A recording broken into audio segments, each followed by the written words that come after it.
કે તમે જે આ લાઈન કાઢો છો તો પહેલી પ્રાયોરિટી એવી જમીનને આપો કે ખેડૂતની ફળદ્રુપ જમીન ઓછું નથી જોતા થાંભલા અમારે, નથી જોતા અમારા ખેતર માથે તાર, મિત્રો નથી જોતું અમારે સરકારનું કાંઈ કે કંપનીનું વળતર. એમ અમારી જમીન તો અમે ઊંચી કિંમતે જ વેચવી ને, અને અમારી જમીનનો ભાવ તો અમે જ નક્કી કરશું સાહેબ.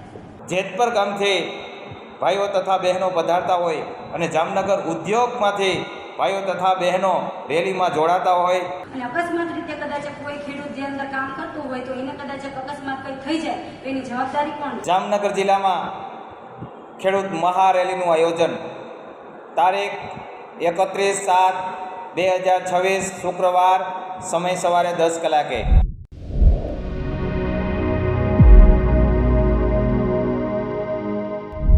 નમસ્કાર મિત્રો, ગુજરાત પ્લસમાં આપ સૌનું હાર્દિક સ્વાગત છે. હું છું યશ. મિત્રો, રાજ્યના વિવિધ વિસ્તારોમાં ખેડૂતોના આંદોલનો ચાલી રહ્યા છે. સરકારે પરિપત્ર જાહેર કર્યો હોવા છતાં ખેડૂતો તેનાથી સંતુષ્ટ નથી.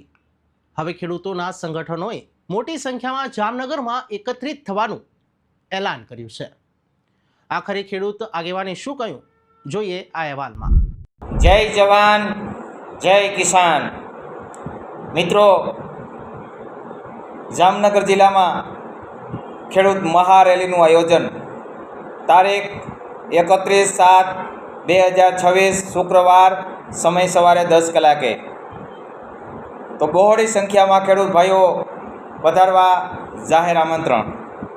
મિત્રો, મોરબી જિલ્લાના જેતપર ગામથી ખેડૂત ભાઈઓ તથા બહેનો બહોળી સંખ્યામાં પધારવાના હોય, તેમજ જામનગર ઉદ્યોગમાંથી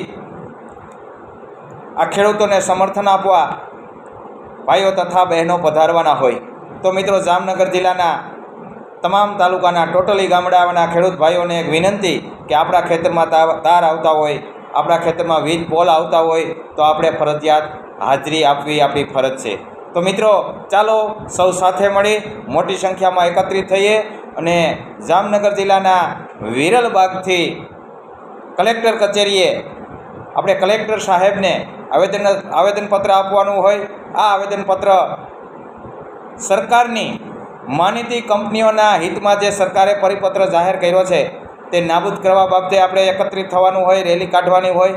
તો મિત્રો, જેતપર ગામથી ભાઈઓ તથા બહેનો પધારતા હોય અને જામનગર ઉદ્યોગમાંથી ભાઈઓ તથા બહેનો રેલીમાં જોડાતા હોય તો મિત્રો, જામનગર જિલ્લાના તમામ તાલુકાના ટોટલી ગામડાઓના ખેડૂતો ભાઈઓ બહેનોએ જેના ખેતરમાં વીજ તાર નીકળે છે, જેના ખેતરમાં થાંભલા ઊભા થવાના છે, તેમજ જે ખેડૂત ભાઈઓની જમીનમાં ગેરરીતિ થઈ છે, માપણીમાં ભૂલ થઈ છે, તેમજ આપણને ખેત પેદાશોના મોંઘવારી પ્રમાણે ભાવ મળતા નથી, તો ચાલો સૌ સાથે મળી અને બહોળી સંખ્યામાં એકત્રિત થઈએ અને રેલીને આપણે સમર્થન આપીએ.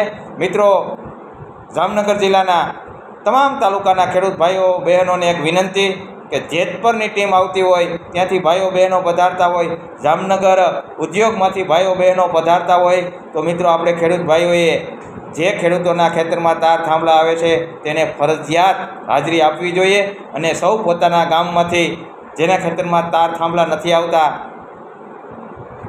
તો આપણા પાડોશીને, આપણા સીધા પાડોશીને, આપણા સગા સંબંધીને આમંત્રિત કરી અને મિત્રો મોટી સંખ્યામાં બહોળી સંખ્યામાં ખેડૂત ભાઈઓ બહેનો આપણે રેલીમાં જોડાઈએ અને સરકારને અવાજ ઉઠાવીએ કે હવે તમારી મનમાની નહીં ચાલે, અમે જાગી ગયા છીએ. મિત્રો, આપણી એકતા ઊભી થઈ છે, આપણે સંગઠિત થઈ ગયા છીએ. તો સરકારશ્રીને આપણે બહોળી સંખ્યામાં ભાઈઓ તથા બહેનો એકત્રિત થઈ અને આપણે રજૂઆત કરીએ કે જે પરિપત્ર કંપનીના હિતમાં છે નાબૂદ કરો, અમારી જે માંગણી છે એ વહેલી તકે પુરવાર કરો.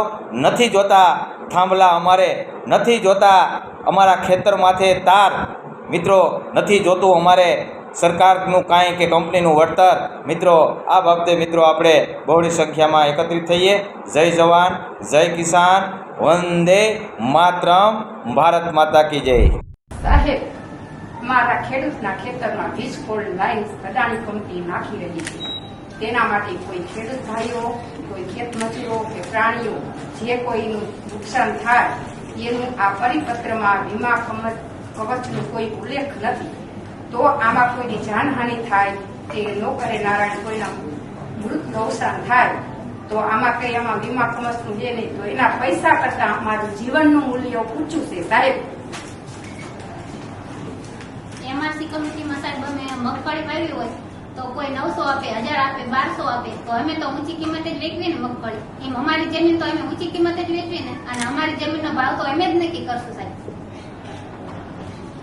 સાહેબ અમારા ખેતરમાં વીજ થાંભલાથી આવે છે, તાર આવે છે, બરોબર, તો અકસ્માત રીતે કદાચ તાર તૂટી જાય અને અમારા પાકને જાનહાનિ થાય તો એની ભરપોષણ કોણ કરશે?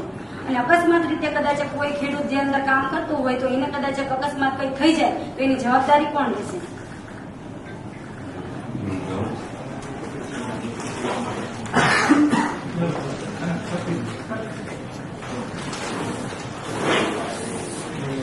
એવી માંગણી છે કે આ ગુજરાત સરકારે જે એમઆરસી જે કમિટીની રચના પરિપત્ર બહાર પાડેલો છે એની અંદર અમે ખેડૂતોએ માંગણી કરી અને સરકારશ્રી અને અમે વાત કરી હતી, બેઠક કરી હતી. સરકારશ્રીએ એમ કીધું હતું, તમારા માધ્યમથી અમે સરકારને સંદેશ આપવા માંગીએ છીએ કે પાડોશીનું રાજ્ય રાજસ્થાનની અંદર માર્કેટ ભાવના 4% વળતર ચૂકવે છે તો ગુજરાતને કેમ 2%?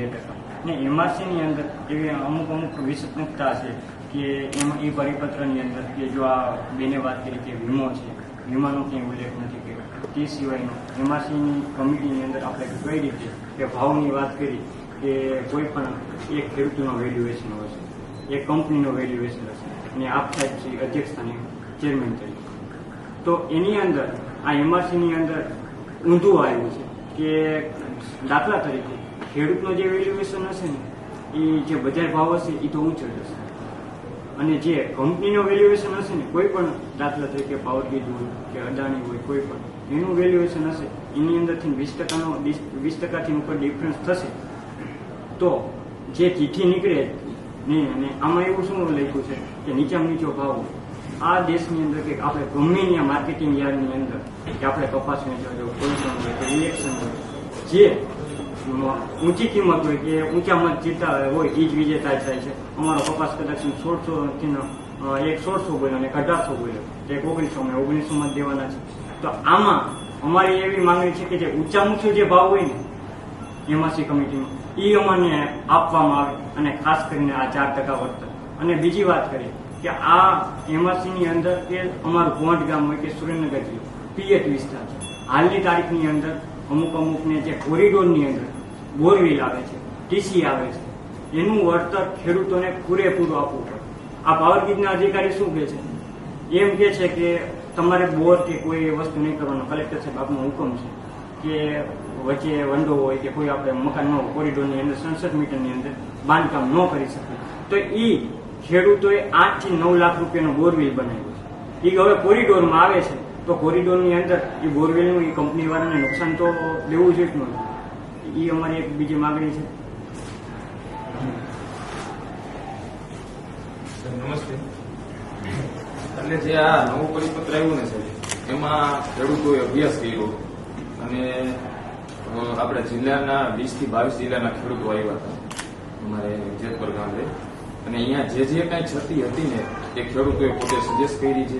એ ક્ષતિનું અમે છતી કે અમારી જે ખેડૂતોની માગણી હતી એનું સંકલન કરીને અમારી જે માગણી હતી એ આખા 24 મુદ્દાની એક માગણી તૈયાર કરી છે સાહેબ. એમાં મુખ્યત્વે પોઈન્ટ જઈને તો પહેલા તો એ છે કે તમે જે આ લાઈન કાઢો છો તો પહેલી પ્રાયોરિટી એવી જમીનને આપો કે ખેડૂતની ફળદ્રુપ જમીન ઓછું છે, જેથી કરીને જે દરિયાકાંઠો છે, રણ વિસ્તાર છે ત્યાં એનો સૌથી વધારે ઉપયોગ થાય, બરોબર. અને તેમ છતાં જો કંપનીઓ કરવા ન માંગતી હોય તો પછી અંડરગ્રાઉન્ડ કેબલ દ્વારા લઈ જાય અને એ પણ ન શક્ય હોય તો મોનોપોલ ટાવરની ડિઝાઇન કરે જેથી કરીને ખેડૂતની જમીનનો ઓછામાં ઓછો ઉપયોગ થાય. અને એ પણ શક્ય ન હોય તો પછી આગળ વળતર કઈ રીતે દેવું એ બાબતે ખેડૂતોની જે માગણી છે એ માગણીની આખી 24 માગણી છે એ તમામ માગણી આમાં આપેલી છે. એ તમામ માગણીનો મુદ્દા વાઇઝ આખો અહેવાલ આમાં લખેલો છે. એ આપણે સાહેબને આવેદનપત્ર સ્વરૂપે આપીએ કે જે મુખ્ય માગણી છે તમામ.